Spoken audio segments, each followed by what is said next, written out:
கொள்ளு பொடிக்கு வந்து கொள்ளு வந்து 1 கிலோ அளவுக்கு நான் வந்து நல்லா வறுத்து வச்சுருக்கேன்.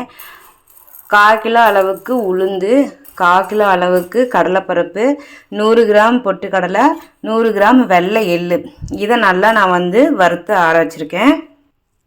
இந்த பக்கம் பார்த்தீங்கன்னா குண்டு மிளகாய் போட்டிருக்கேன், கருவேப்பிலை, மிளகு, பூண்டு, கல்லுப்பு இதெல்லாம் போட்டு பெருங்காயெல்லாம் போட்டு நல்லா ஹீட் பண்ணி வச்சுருக்கேன்.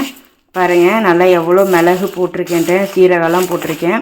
ஸோ இது வேணும் அப்படின்னா ஸ்க்ரீனில் தெரிகிற வாட்ஸ்அப் நம்பருக்கு நீங்கள் வாட்ஸ்அப் பண்ணி உங்களோட ஆர்டரை ப்ளேஸ் பண்ணிக்கலாம். நல்லா டேஸ்ட்டாக இருக்கும். கொள்ளுப்பொடி பார்த்திங்கன்னா நமக்கு நல்லாவே வெயிட் லாஸ்க்கு ஃபஸ்ட் ஆஃப் ஆல் நல்ல ஒரு ரெமடி. நம்ம டக்குன்னு வந்து குழந்தைங்களுக்கு வந்து கொள்ளுப்பருப்பு சட்னி அரைச்சி கொடுத்தா சாப்பிட மாட்டேங்கிறாங்கன்னா நம்ம இந்த மாதிரி பொடி பண்ணி கொடுக்கும் போது கண்டிப்பாக எல்லாருமே விரும்பி சாப்பிடுவாங்க. இது வந்து இட்லி, தோசை, சாப்பாட்டுக்குள்ள பக்காவாக இருக்கும். மெயினாக சாப்பாட்டுக்கு ஒரு ஸ்பூன் நல்லெண்ணெய் விட்டு சாப்பிட்டிங்கன்னா அல்டிமேட்டாக இருக்கும்.